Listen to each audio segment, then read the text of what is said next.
Guys of a Certain Age is brought to you by no one. Absolutely no one. Except these dudes walking down memory lane. Now let's head to the studio to see what they misremember next. And we're back. Two of us are guys of a certain age. That's been kind of the way it's been going, right, Jay Reed? Showing a pattern, yes. Yeah, Robbie Koblentz in studio. And it's not just, Art's on assignment or on something, maybe Benadryl. Who knows? Pollen deterrent system. Yeah. There's not a pattern. It's not like it's me and Art or me and you or you and Art all the time. It just kind of flows. It's kind of a rotating schedule, but I'm looking forward to getting us all back together. Maybe that will happen soon. Well, maybe, who knows? Because we have lots to talk about that we're waiting to talk about till we're all together. We may have to just bust up and break it out. So, but anyway, so yeah, that sounds like an '80s reference, like Breaking Two, Electric Boogaloo. Oh, yuck! Wow, I kind of threw up in my mouth a little bit there. So how are you making it through pollen season? Well, business is booming. I'm talking about you personally. It hasn't been too bad. I've pretty much taken antihistamines around the clock anyway, so it hasn't gotten to me too much. Do those not make you drowsy? I have, after you take them for a while, normally, I'm not giving advice here, disclaimer, but normally your body kind of gets used to it. As long as you're not, if you're taking Benadryl, yes, you're going to fall asleep. Yeah. But what I take is low doses and just kind of keep it in my system.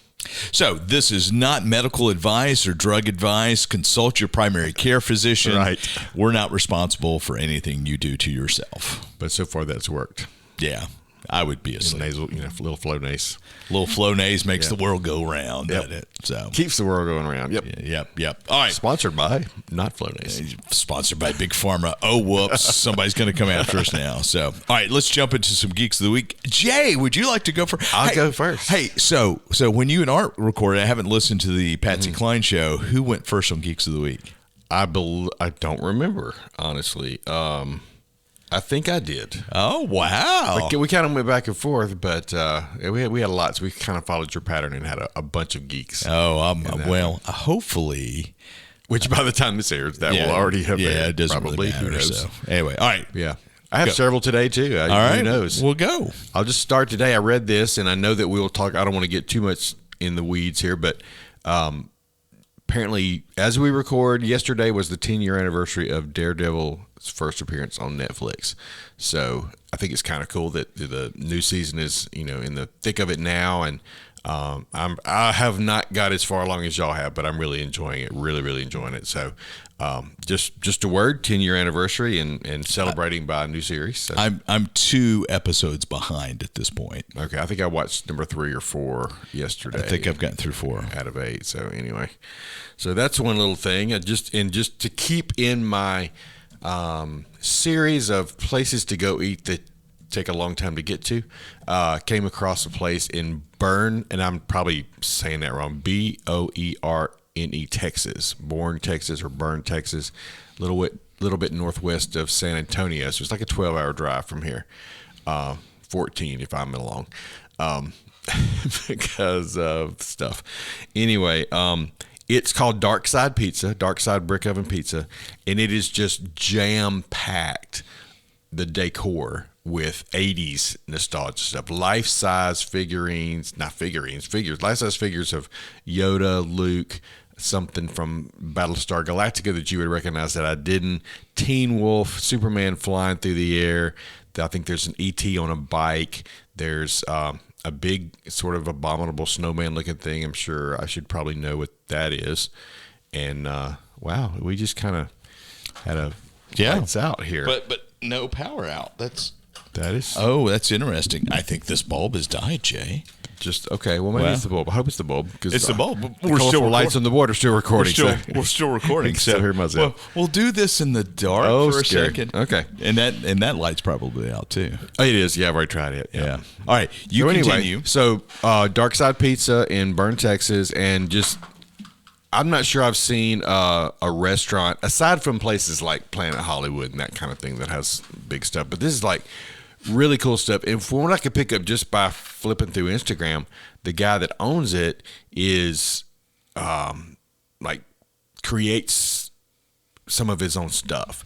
Oh, wow. There was a picture of Ben Kenobi, and it said, this is one of my personal collection that's at Starkiller Ranch and, on display there and that kind of stuff. So anyway, if you're in the San Antonio area and you're an 80s kid, I think you would probably enjoy this. And that he's building out something called Dark Side After Dark, which is going to be a cocktail lounge. It looks like a cave with a tree in the middle of it, and apparently they have a winery somewhere, Dark Side Wine. So there's big things going on there. But the real geek of the week, the real geek of the week is I think it's time for us to look at Robert Pattinson and his Geek Index. I came across this little tidbit about his filming schedule over the next year or so. So he's currently filming. He's got some role in the Odyssey, Christopher Nolan's Odyssey, which has got Matt Damon, Tom Holland, Zendaya. And the girl that is named I'll probably butchered, Lupita Nyong'o, who was in the Black Panther. Anne Hathaway's in it. Charlize Theron's in it. So it's actually the Odyssey, Homer's Odyssey. Supposed to be an epic sort of film. So he's doing that now. When that's done, he starts filming Dune Messiah. That's right. So that's going to be summer and into however long. Everything I read said it wasn't sure what is Denis Villeneuve? Is that a person? Sure. Okay. Yeah. So that's the role he's playing. Not sure how much time that will take, but then supposedly when he finishes that, Batman 2. Exactly. So excuse me, the Batman. Right. Part 2. Yeah. So at the end of 25 or early 26, he starts the Batman, which is supposed to come out October 1st of 2027. So I don't believe that's going to happen. Dude is busy. Yeah, he is. I mean, and we need to do some Geek Index. Who was the guy I put in our group chat a couple of weeks ago? I could find this, but he was in Doctor Who. He was in Star Wars. He was in Game of Thrones. He was in a lot of stuff. I mean, he was in the Avengers, the BBC. I'll have to find it at some point. Yeah, I remember you saying it, but I don't remember who it was. So his Geek Index was fairly high. So we probably should do a Geek Index once a month. There's plenty of people to do. Yeah. So, but awesome. All right. What else you got in your master? That's it. That's it. Only 3 today. That's only 3. Yeah. Well, mine is kind of interesting. This was announced yesterday. The Oscars will finally recognize stunts in 2028. Okay. So this 2028 is going to take them 3 years to. Well, it'll be for movies. It'll be movies in 2027. Yeah, movies released in 2027. So it's taken them forever to get to this point. And the official category is stunt design. Let's see if I can find the official category. No, I don't see it. So. Well, good for them, but achievement it will be officially known as the Academy Award for Achievement in Stunt Design. So does that the stunt director or the actual stunt man who's going to get the award? I don't know. And I would think it would be an ensemble award where the stunt director and then those actually executing would be recognized. I would think. I don't know, but I would think everybody involved in that needs to be awarded at some level. Yeah, but I can't figure out why they would have to wait 3 years to put it in place. I mean, why not next year? Well, I mean, you've got next. I mean, yeah, surely. I don't know. This has been brewing for a long time. And what's even better about this is, there are two types of the Oscars are broken into two parts, right? You've got the non-broadcast and the broadcast. And the broadcast stuff is, best male, best female actor, supporting, all that stuff. Some of the things that you don't see are held in a ceremony prior where folks go, but it's not the red carpet. This is going to be part of the primetime award show broadcast. Okay, well that's good. It's great. It's about time, and I'm curious whether they're going to do 5 or 10 entries. Because if you recall, there's now 10 nominees for best motion picture. I knew it had grown, but I didn't know. So I'm wondering if they will come in and do 10 nominations for just to kind of make up for time. Because even though you don't, I mean, it is an honor to be nominated. So Sure. you can say Oscar nominee. Right. So maybe make up for lost time by honoring some folks that should have been honored. So is there yet an award for like the art and artistry of opening and closing credit type stuff? No, not at the Academy Awards level. Okay. So you got some key art awards that recognize that and film trailers and stuff like that, but not at the Academy level. Okay. The director or editor, I mean, you got art design. Who decides that? Who decides what? Like who designs that? Is it the director or no? You're going to hire an artist to do. Oh, sure. I mean, hire an artist, but who's like generally speaking, who conceives that? The director. Okay. The director's going to hire the artist, collaborate with, and say, "Hey, I was thinking this, and this." Gotcha. In an ideal world, the artist would come back, give you 2-3 different looks, and you would pursue one. Because I think that's something that needs to be awarded. Because some of it's really amazing, and some of it's just average. What I've always kind of a side project is to do a discussion of and breakdown of TV show intros. Because I watched The West Wing ad nauseum, and I think the West Wing intro is a montage compilation of different scenes from different episodes, and I think I know which episode generates which piece of montage. And I think it would be fascinating to look at where things are pulled from. Now, a lot of intros now are completely like the Severance intro, completely animated. Yeah. Silo, same sort of thing. There's no reference back other than just kind of the look and feel of the show. Generally, I watch it the first time and then I skip it. Yeah. And I'm grateful for that. I enjoyed the Game of Thrones intro because you would know where you were going, where the episode was based upon where they showed. Okay. Did you not know that? I did not. No. Yeah. So if it was going to be at Winterfell or the Wall or at King's Landing, it's going to hit that. So basically, every place that the camera went in the Game of Thrones intro, those were the locations you're going to be at in that show. Okay, well, so I didn't get very far into that. So yeah. How much of Game of Thrones did you watch? Just a few episodes. I read the first book, but I haven't watched much of the. Oh, hey, I've got another Geek of the Week. Speaking of Game of Thrones, so you may have seen this, but the dire wolf has been revitalized. So the dire wolf is if you're a Game of Thrones fans, I remember this. The dire wolf was the signal of House Stark. Well, a cloning company that George R.R. Martin has an investment in have cloned and reintroduced the direwolf back into the populace. So they have technically what they said is they've revived an extinct species. That's not exactly what they did. There's been some stuff that has been kind of it's not a true revival of. They kind of bred some things and did some things.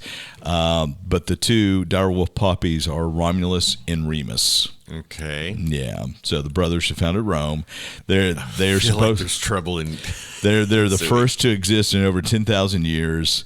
And the idea is, can we clone endangered species out of the endangered category? Oh, so wow. So there's a photo floating around of George R.R. Martin holding a direwolf puppy, and so the guy can fund and help bring back extinct animals, but he can't finish the last 2 books of the Song of Ice and Fire.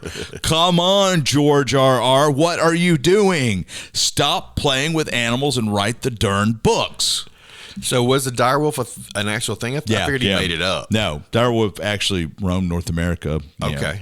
Thousands of years ago. So, all right. Yeah. I need to go back and look. I think I had a Geek of the Week one time about them reviving the woolly mammoth. I need to check and see. Yeah, well, it's coming. So the Colossal is the name of the company. It was founded in 2021. They employ 100. That's the company that did the reviving. They employ 130 scientists. Also on their de-extinction list is the woolly mammoth, the dodo, the thylacine, or Tasmanian tiger. So, Okay. Tasmanian tiger, dodo, and the woolly mammoth. Up next. Maybe it's the same group. So back in March, the company surprised the science community with the news that it had copied mammoth DNA to create a woolly mouse.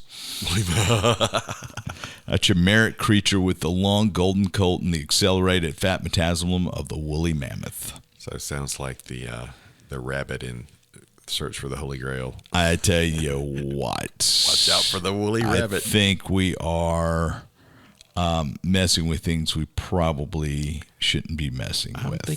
I agree. Between genetics and AI. And robotics. Yeah. So I'm glad I got an off-grid cabin. All right, we're going to take a break, talk about going back in time. We're going to talk vinyl, 8 tracks, all that stuff. Up next. And we're back in the half-lit studios. We were able to get some lights on so Jay and I don't go blind, but it's still just Jay and I with no art. And we're going to talk like old audio formats. Now, this was inspired by a post you put up on our group chat that you had dug out a turntable. What happened there? Yeah, the backstory is my son Jacob, when he was doing a co-op down in Jackson, I don't remember the who or why, but for some reason he bought a Pioneer PL200 turntable from a guy down there, and with the knowledge that he'd have to get an amp, and and I had a couple of old Bose speakers that I loaned him, and basically, long story short, he never really finished the job, so left it in my garage as our sons sometimes do. As sons do, and I've done myself. He left it at my house, and so I asked him a few weeks ago, is there something that you want to do with this? And he was basically like, do whatever you want to with it. So around that same time, one of my customers at the pharmacy was telling me something about him working on stereo equipment. And so we got to talking, and this is like his hobby. And I said, well, I've got a Pioneer turntable. I think it works, but I would like it to be, just cleaned up and make sure everything's running right. And he said he would look at it for me. So he did. Everything worked fine. And this is a neighbor here. This was in where I work. Do what now? Oh, no, I understand. This is a customer at the pharmacy. I need to get his name. Yeah, you probably know him. But anyway, he brought it back and said, everything works fine. Cleaned it up for me real well. And I think I don't know exactly what all he did, but anyway. And I'd already talked to Art. I'd been down to Scooter's record chair, tried to figure out if I get it fixed, what do I need to do to make it play? And it turns out the surround sound system I have at home has a phono jack in the receiver. So all I really needed to do was plug it in, plug the jacks in, and go. Plug it in. Like I tend to do, I procrastinated, but I finally got everything out the other day, plugged it up, and played a Turn to Stone on my old ELO album. And I wish we had Art here to sing it completely for us. But anyway, so that was all great. And I thought, okay, it works. And I'd cleaned out a part of the cabinet. We just kind of let some old DVDs build up under the receiver. So I put it in, and the door wouldn't shut. So now I have a great receiver. I have a great receiver and a great turntable, but they won't work together because of the location. So I've got to figure out what. Yep, that's the one. Yep. Is that mine, or did you pull it up on YouTube? I pulled it up on YouTube. Okay. But yeah, so I have some great albums I would love to go back and listen to. And now I've got to decide, do I want to try to find a receiver, see if my speakers work, because one of them's got something rattling in it. So I may have to take it back to my friend and see. Yeah. Don't we all have something rattling in us? So I want to be able to use it, but I'm debating, okay, do I just buy a turntable that's self-contained and spend about $50 and enjoy the albums, or try to spend money on a receiver and maybe speakers and, invest in something that didn't belong to me in the first place. So I'm kind of battling that now, but I do want something. I either want to. Or you could just get a bigger entertainment system and keep your turntable cabinet. Yeah. Oh no. It's big. It's huge. It's just not as deep as it need to be. Gotcha. That's a problem. Unless I can figure out a way to take the back off, which is possible. Oh, absolutely. Yeah, I need to look at that before I make any big decisions. Yeah, we could cut that out easy. I'm not sure if the wife would go for that, but I'm thinking maybe I could just unscrew the back panel and give myself a couple more inches, and if that's the case, I'd be in good shape. Yeah. But I haven't had time to invest in that. That just happened the other night, but it was fun to see. How did it sound? It sounded fine, but I don't think it sounded. Let's see. See, I don't know because it's been so long since I've listened to an LP, and this was on a surround sound in my living room. It didn't really surround, so I'm not sure what it was supposed to do. Yeah, it's not going to surround because it's 2 channels. So surround sound is either going to be 5.1 or 7.1. Yeah. 5.1 being front, left, center, right, 2 rears. That's 5 channels. 0.1 being 1 subwoofer. So that album was not mixed 5.1 channels. It was mixed left, right. Right. That makes sense. Your receiver's probably interpolating or doing a faux surround. So it's not really a true surround. Yeah. So, but it sounded fine. I mean, it looked like a little wobbly, and I think it was probably, I don't know if it was the album or the or the turntable that was, but it sounded fine. So how are your albums being stored right now? They're in a record rack in my bedroom right now. They were at my parents' house, and finally I brought them back. Vertical or horizontal? Vertical. Yeah, vertical. That's rule number 1. Yeah, they're vertical. Vertical. Because if you go horizontal, they're going to warp eventually. Yeah, and I think they've been vertical most of their lives. Oh, that's great. Most of their recent life.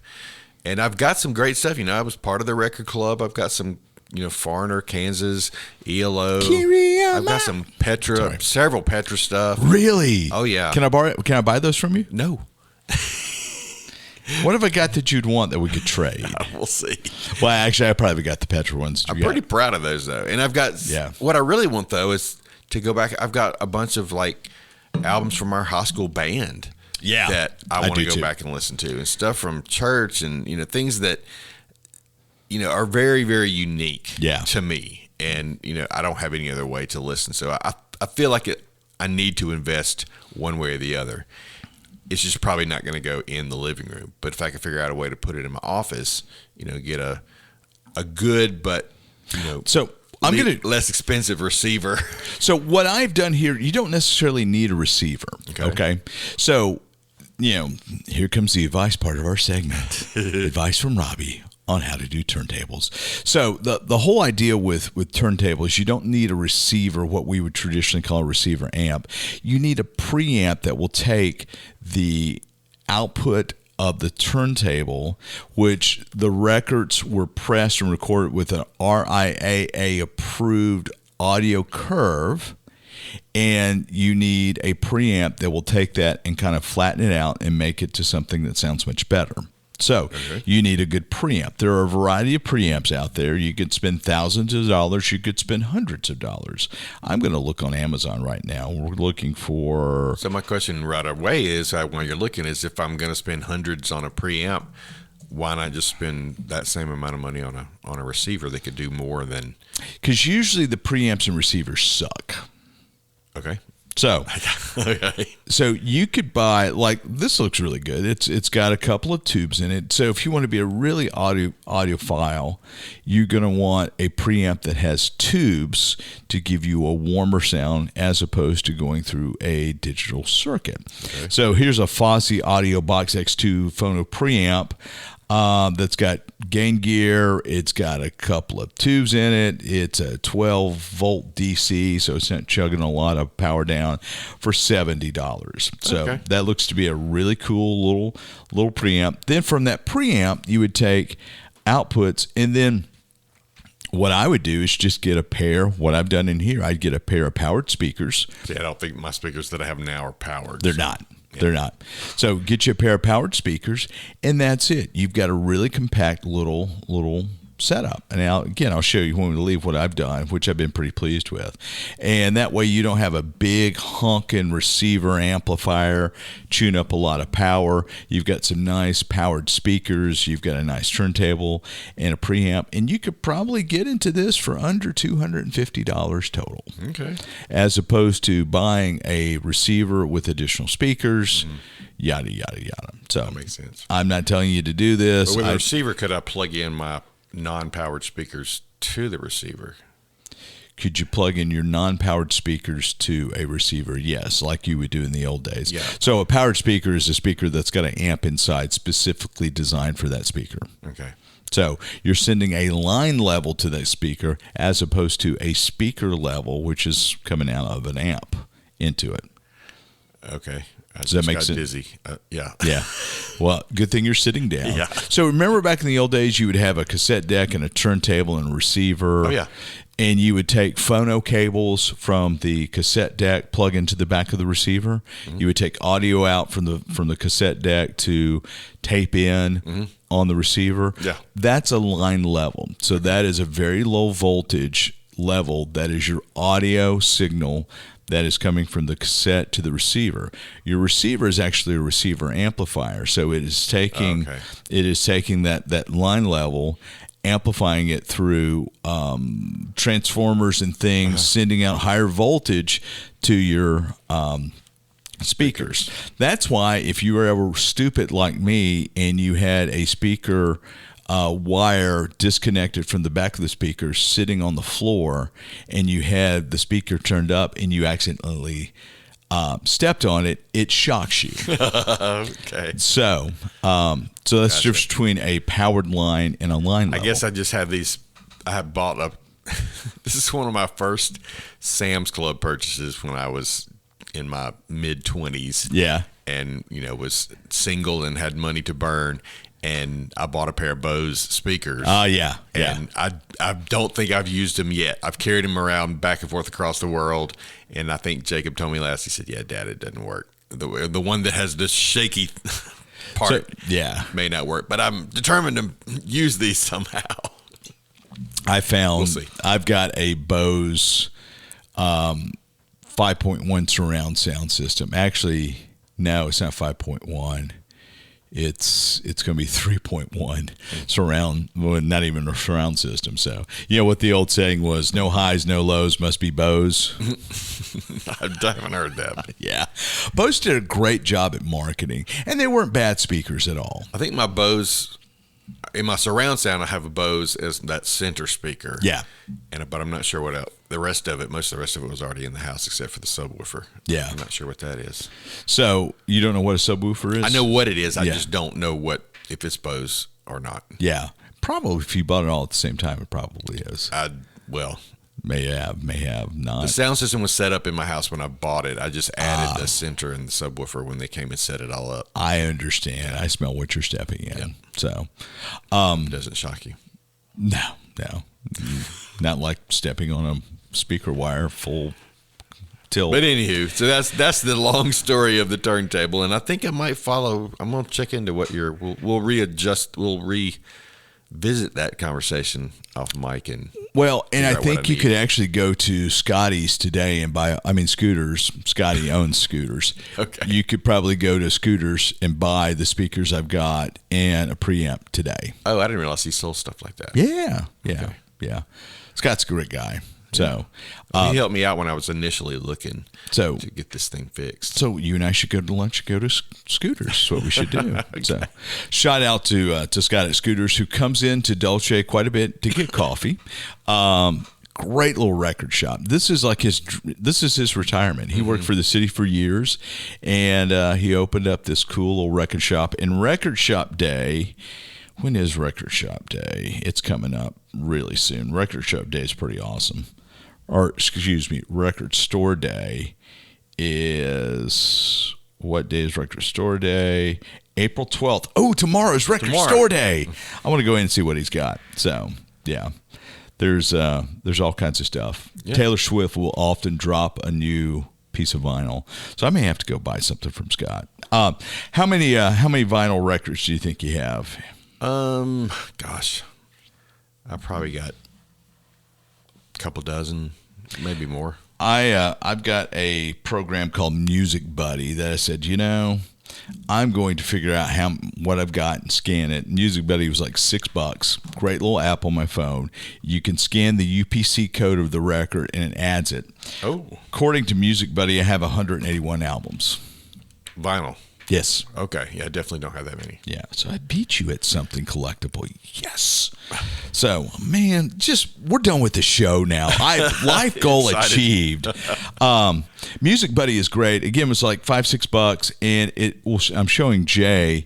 Not only will you put in you can scan with your phone camera the UPC code, and it's going to retrieve the name, title, album art, the whole kit and caboodle. If it doesn't have a UPC code, you can do a manual search, and everything I tried to put in, it found. I mean, it found obscure Christian albums. It found. Would it do? I mean, I'm sure they do CDs as well, right? Yeah, it does everything. Because that would be good. That would be useful, I think. I probably should go in and tag all these as LPs, and then start doing my CD collection. One of the reasons I said I'm going to do this is I found I bought 3 copies of the same piece of vinyl. Yeah. So I've got multiple copies. I've got a bunch of copies of some Striper. I need to sell that. That would make me a little bit of money. But I need to do that with my football cards, rights cards, but that would take forever. And I'm trying to sell things just to kind of get it out of the way. So I have Conway's #1 Classics Volume 1, Conway Twitty. So have no idea where I ended up with that. But one of the things I'm finding that I enjoy is I'll go into a secondhand store and I will look at their vinyl collection and pick up some stuff. So there's a thrift shop in French Camp called Second Blessings. Okay. And they had a crate of vinyl, and I bought a couple of things. So there's a place called Flashback, is a vintage store in Memphis, and I've looked at their vinyl. Yeah. Just haven't bought anything because I didn't have a place to play it, but now you do. Now maybe I do. So vinyl has made a huge comeback in the last 10 years, and I still think a good piece of vinyl sounds better than a CD, even though I do enjoy all my CD copies. The next thing that seems to be making a comeback is cassette tapes. So there are folks starting to reissue things on cassette. So I was thinking about that in our discussion. I have lots of cassettes, but I don't know if I have anything to play them on at my home right now. I think my mom may have something, either of hers or of mine, but I don't know that aside from an ancient tape recorder, like the little rectangular ones with a handle on it. Oh, let's see. Not even this big, but like that one back there. Similar. Yeah, that Panasonic, which still works perfectly. That Panasonic's even smaller than this. But anyway, I probably have that somewhere. But I think it's time you dug it out. I may have a Walkman somewhere. See, that would be some money right there. If you had a Walkman that worked, woo! I doubt it's an actual Walkman. That probably had a generic, but. I always wanted a Sony Walkman, a bona fide Sony Walkman. I think I had a Discman. Yeah, I had a Discman too. Yeah. But I always wanted a Walkman. A friend of mine had a Walkman. I can't remember. It may have been Sony. I seem to think it was a Panasonic knockoff. But it was the coolest thing. It had a button you could press, and it had a little microphone on the unit, and you could press a button while you had music playing, and you could hear what's going on through that little mic into the headphones. Oh, yeah, okay. Kind of a little talkback sort of thing that I thought was really, really, really cool. So you're talking about the vinyl making a comeback. I actually saw, I think it was on Oxford American magazine. I don't know if you're familiar with that, but they do like a music issue every year or so, and a lot of times it's based on states and that kind of stuff. And I was looking at their one that's upcoming, and it comes with a CD usually, and I've got a bunch of those CDs, and it's really great music. Yeah. But the next one coming out is only on vinyl. Like if you get the issue and the music with it, it's just vinyl. I'm like, well, that's great, but I don't have vinyl. I don't know if that's worth it for me. Yeah. But it's exclusively vinyl. So I thought that was fascinating. Do you remember the magazines you would get that would have the little black plastic 45s inside. That was the, and you would play. They were square. Yeah. You remember those? And sometimes they would be like on the back of cereal boxes. Oh, yeah. Stuff like that. Oh, yeah. Yeah. Crazy. See, that's what I need to do. I was just thinking, I've got some friends coming in a couple of weeks that I graduated from high school with. And one of my buddies, always looking out for me, he gave me a 45 of the My Sharona. My Sharona. So, and there was a picture of a woman on there, and I think it was just like a tank top or something. But he took a Band-Aid and covered her front so that it would be acceptable to my mother. So I need to find that sometime the next week or so, and that would be hilarious. So I've got some. All I have at home right now are my LPs and my 33s. I don't have any 45s at my house, but I know I own some, so I need to find those. I've got a few 45s. And see, my mom's got 45s like from the days that Elvis was putting them out new. So we've looked a couple times, and every now and then she'll see something on Facebook saying, if you have this, you're sitting on $50,000, that kind of stuff. And I don't think she has any like that, but she does have like some Sun Record, 45s from the original. I tell you, time. So could be worth some. I think we've looked. It might be good to check again. Yeah. I've got some comic books I'm going to start going through and doing the same sort of thing. So, all right. Well, we're going to sign off here, but the vinyl journey will continue because Jay and I are going to go to look at stuff in my office. But you guys can't join us. But join us next time around. See you then.